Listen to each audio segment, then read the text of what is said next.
su reacción, señor Iván Lanegra, frente a lo que ha escuchado. Se trata de un ministerio que usted conoce bien, puesto que ha sido viceministro ahí. Sí, bueno, en primer lugar es bueno que el gobierno, digamos, haga un deslinde respecto de lo que ha ocurrido, ¿no? El día de ayer. ¿Qué es lo que ha ocurrido? A ver, cuente al público que puede no estar en los detalles de la vida política, ¿qué es lo que ha pasado? Claro, lo que ha ocurrido es que el viceministro de Interculturalidad del Ministerio de Cultura ha recibido, ¿no? Claro, ha recibido en el ministerio a un grupo, ¿no? de personas que conforman un colectivo que se denominan la Resistencia, ¿no? Y este grupo está vinculado con un conjunto de acciones, ¿no? De hecho, algunas personas de ese grupo inclusive han sido denunciados por ello, vinculados con agresiones, ¿no? Verbales, ¿no? Inclusive acciones de difamación, contra acciones inclusive racistas, discriminatorias, ¿no? Discursos de odio, toda una serie de actos que son claramente antidemocráticos. Y no porque lo diga yo, sino porque inclusive la legislación vigente sobre las organizaciones políticas señalan que ese tipo de acciones son considerados, pues, actos antidemocráticos intolerables, ¿no? Entonces, más allá de que haya existido la reunión, además, el Ministerio de Cultura lo publicitó, porque hizo publicaciones en sus redes sociales oficiales, poniendo fotos, ¿no? Poniendo textos, y además señalando que esa reunión era parte de una estrategia de lucha contra la discriminación y el racismo. Ahora, claro, con la información que tenemos el día de hoy, además con una carta de la directora de Ciudadanía Intercultural, acá la tengo ante los ojos, sí. Diana Álvarez, efectivamente, donde se señala que, en primer lugar, esa reunión no fue una iniciativa de su área y que más bien fue el despacho ministerial el que les pidió la reunión. Acá tenemos la carta. Permítame leer, antes de que usted siga comentando, algunos pasajes. La reunión de ayer, dice hoy, la renunciante Diana Álvarez Neira, con la Resistencia, no fue convocada por mi equipo, en tanto no existe ningún caso de discriminación étnico-racial que haya sido puesto en conocimiento por los canales oficiales del Servicio Orienta. Pusimos en conocimiento de la alta dirección nuestra posición a través de la ficha técnica que se nos solicitó completar. A pesar de ello, durante el transcurso de otra reunión, hicieron pasar a los integrantes de la Resistencia para atender el requerimiento de su despacho y de la Oficina de Comunicaciones. En estos 2 meses y medio, hemos impulsado la aprobación e implementación de la estrategia Perú sin racismo, no importando entregar fines de semana, feriados ni enfermedad, con la sola convicción de aportar en generar una ciudadanía intercultural en momentos de crisis social en el país. En ese contexto, vuelvo a repetir que no forma parte de esta estrategia sostener este tipo de reuniones desvirtuando sus objetivos. Estábamos desacostumbrados en este gobierno a que hayan funcionarios de alto nivel que hablen con tanta claridad, ¿no? Y me parece además que desnuda el problema, ¿no?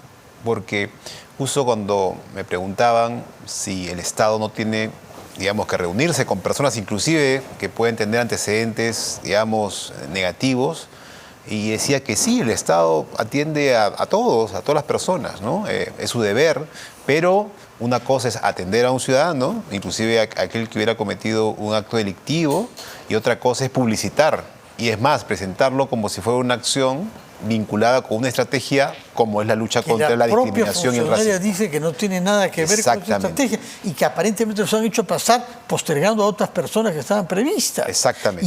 Y creo que esa cita ha sido gestionada vía Twitter, ¿no? Así es. Y que el Ministerio con una rapidez y con un celo, que realmente no lo hemos visto en otros casos. Ahora, lo que más llama la atención es que el señor Otárola haya pedido o haya favorecido la renuncia del viceministro, pero no de la ministra, sí, que ella respaldó la reunión. No solamente, digamos, con la actitud de publicitar la reunión, que se hizo a través de las redes oficiales del Ministerio de Cultura, sino que además al día siguiente, o sea, hoy, pues hizo una defensa de la decisión, ¿no? Señalando cosas que son incorrectas, ¿no? Abiertamente incorrectas. Primero, decir que este es un tema de libertad de expresión y, digamos, hay grupos que inclusive han amenazado con la muerte del presidente de la Nacional de Elecciones. Creo que no exactamente pero otros pero que están vinculados, son grupos que están vinculados a este mismo tipo de acciones. Y en segundo lugar, ¿no? Señalando de que el ministerio atiende a todos y que esto ha sido parte, digamos, ¿no? de la lucha contra la discriminación y el racismo, cosa que está siendo pues claramente desmentido por la directora renunciante. Entonces, ¿cuál es el problema además que todo esto origina, ¿no? Que con este tipo de acciones lo que ocurre es que termina legitimándose un tipo de comportamiento antidemocrático. Y eso en verdad en democracia es muy peligroso. La ¿no? amenaza y los plantones en el domicilio privado por de algunas ejemplo. personas que no les gustan a ellos con el perjuicio que eso genera para los vecinos, ¿no? Con todos los problemas que originan acciones que buscan pensar, ¿no? Hacer pensar a la gente de que hacer eso está bien. Y cuando el Estado, con ese tipo de acciones, de publicitar una reunión en este marco, termina haciendo de que la gente piensa que efectivamente tiene razón, ¿no? Que eso es algo legítimo. De acuerdo. Entonces es extraño que esto haya estallado en el Ministerio de Cultura, que se supone es el ministerio que más contacto tiene justamente con los fenómenos de intolerancia, discriminación, racismo. Bueno, sí. Además ese es un tema muy importante, ¿no? Además he trabajado ya hace buen tiempo y creo que hay que protegerlo de ese tipo de situaciones, porque hay que separar, ¿no? Este acto lamentable, bochornoso, de intentar usar este tema para legitimar a este grupo, de las acciones correctas que el Ministerio ha venido haciendo hace muchos años, de visibilizar el problema de la discriminación, que creo que es un tema que sigue siendo muy importante en el país y que hay que cuidarlo de este tipo de acciones. De acuerdo. Bueno, vamos a ver qué otras decisiones se toman en el Ministerio de Cultura, porque hay cosas contradictorias efectivamente que han sucedido ahí.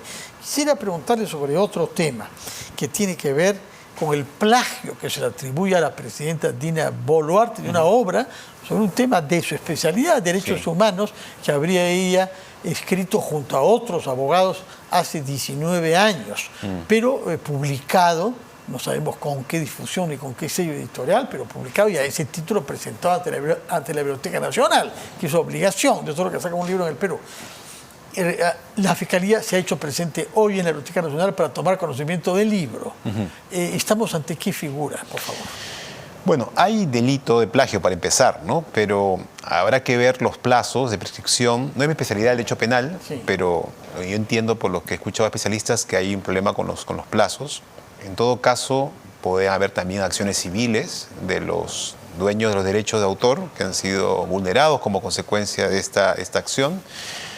Algunos están muertos y varios están inclusive, ¿no? Exactamente. Creo que los han ido a buscar lejos del Perú para que no se entere mucho. Pero eso es muy lamentable porque además no ha habido una respuesta hasta ahora de la Presidencia de la República, ¿no? Y creo que algo así de esta gravedad merecería una explicación a la ciudadanía, porque además hay que recordar que este texto se presentó como parte de los requisitos para acceder a un conjunto de puestos públicos. Que obtuvo Inarreniec, ¿no? Exactamente, y eso implica también pues, una afectación a un tema de interés público.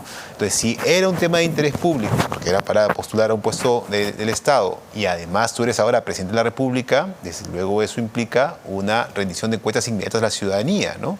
Y además es muy sencillo, porque uno sabe si escribió un libro o no, y uno sabe cómo se hizo un libro o no. No hay mucho misterio en eso. Y claro, salvo que efectivamente, como la evidencia demuestra, sí ha habido un tema de manejo irregular de un conjunto de reglas básicas de lo que es el trabajo académico y el plagio que es muy claro. Y en ese caso no quedaría más que reconocerlo y asumir las consecuencias legales y políticas de esas situaciones. Legales, por lo que dice, quizás no hay muchas, ¿no? Quizás no penales, quizás civiles, quizás administrativas, habrá que ver, ¿no? Dependiendo de la investigación que se hagan a fondo. Me parece, Adriana Tudela, hoy lo peor que puede hacer es guardar silencio. No le conviene el silencio, ¿no? No, porque aquí hay que ser muy claro, ¿no? Como digo, no hay mucho misterio, ¿no? Es o se escribió el texto o no se escribió, y si no se escribió, lo hizo otra persona y asumir las responsabilidades por eso. Entre tanto, hemos tomado conocimiento de que la presidenta Boluarte precisamente ha pedido la renuncia del jefe de salud por el escándalo que se produjo ahí llamado Aionia. Sí. Explíquenos, por favor. Bueno, en ese caso tiene que ver con un pago, ¿no?, que se hizo a una empresa que estaba vinculado con un tema de pruebas rápidas que se compraron durante el momento de la pandemia y que ha sido un conjunto de observaciones, ¿no? Y ahí el problema, más que finalmente el pago, es lo que ocurrió para que eso finalmente pasara, ¿no? Y al parecer lo que hay es investigaciones, inclusive periodísticas, que señalan que eso se hizo de manera irregular, ¿no?, usando influencias indebidas para conseguir eso. Y esta autoridad estaría involucrada en ello. Ahora, lento, ¿no?, porque esto se conoce hace mucho tiempo y a pesar de eso ha continuado en el puesto de esta persona, ¿no? Veremos que ahora no solamente queden ellos, sino que haya investigaciones que demuestren que efectivamente, ¿no?, si se hubiera cometido algún tipo de delito, pues que eso termine en una sanción. Llama la atención que habiendo casos donde hay lentitud, como usted dice, y silencio, como usted también ha dicho, el señor Otárola haya reaccionado rápida y enérgicamente ante lo sucedido en el Ministerio de Cultura, ¿no? Creo que está bien que se haya actuado bien, de esa manera creo que es correcto. Creo que además me parece sano que se hable de responsabilidad política. Por fin aparece esa palabra, porque frente a otras situaciones similares, donde hubo situaciones que inclusive le han costado la vida a peruanos y peruanas, pues no hubo ningún tipo de reacción de esa naturaleza, ¿no? Está bien que aparezca eso en estos momentos. Ahora, el único punto es quién es el responsable político real de un caso como este. Es la ministra. Y pareciera que obviamente la ministra, ¿no?